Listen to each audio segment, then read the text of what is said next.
Mayo, nakaugalian na ang parada ng Flores de Mayo. At sa Quezon City, mga fur babies ang nagsagala. Yan ang Usapang Pets ni Katrina Son.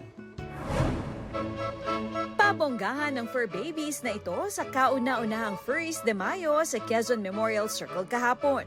Pasiklaban sila sa kanilang mga suot na gown, mga headpiece, at magagarang pet carriers at strollers.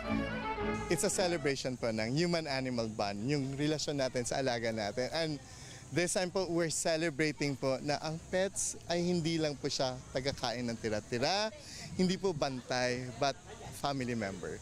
So, what is more fitting po, isama natin siya sa tradisyon natin na Miss Santa Cruzan.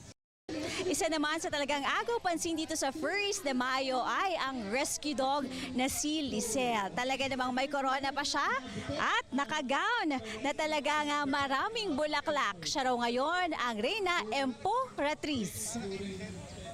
Rescue dog si Lisel na inampon ni Eton Concepcion.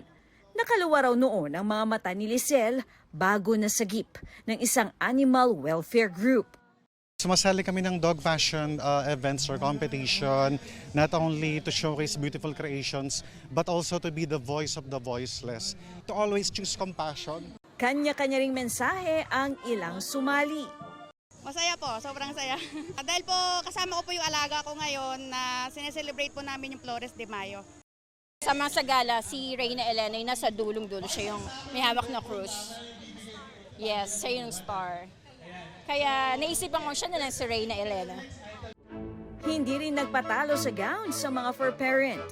May umiilaw. Ang ilan, nagniningning. Pinarangalan ang pinaka-natatangi at nasungkit ito ni na Eton at Lisel.